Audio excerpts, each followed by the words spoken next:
I'm now on the Perennial stand where I'm joined by Kate Cooney. Hi Kate, nice to see you. Hi, nice to be here. How are you? Good, thank you. So I wanted to come over and chat to you because I know that Perennial's work is very important within the industry, and you do some really great things for people. So do you want to just take me through Perennial's work? Yeah.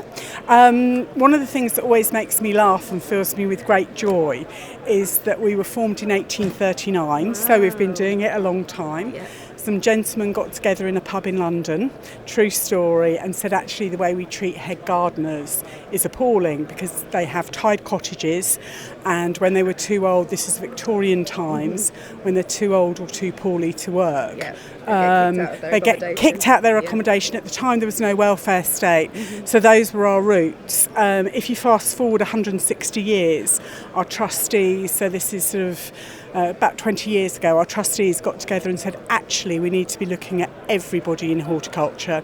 So there's a whole list of who we look after, but gardeners, landscapers, ground maintenance, nurserymen, growers, arbs, the whole lot. Yeah. And we look after not only them, so those that are professionally employed, we also look after their families, and we look after them while they're working and into retirement. And there's three key areas we look after, and it's people's mental well-being, and we provide advice and support. So it's people's mental well-being, their physical well-being, and their financial well-being. And if you think about it, they're quite closely related, because if somebody is suffering from poor physical health, particularly in horticulture, they're going to be unlikely to work.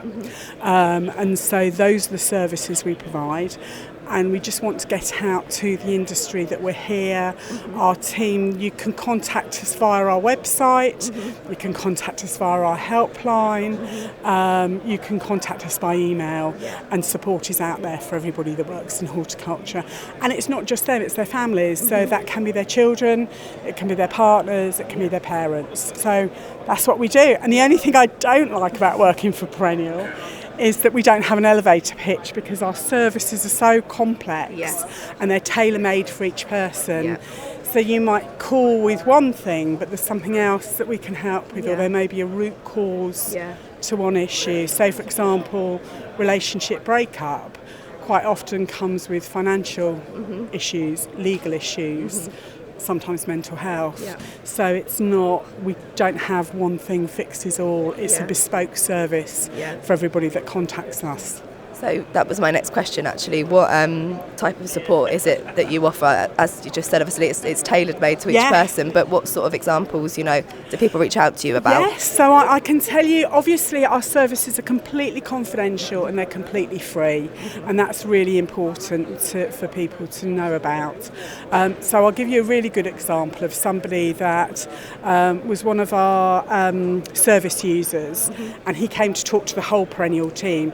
Because it's so confidential, even though my colleague Phil and myself are managers within Perennial, you could be service users and we would never know. It's that confidential. So we got service users to come and talk to us.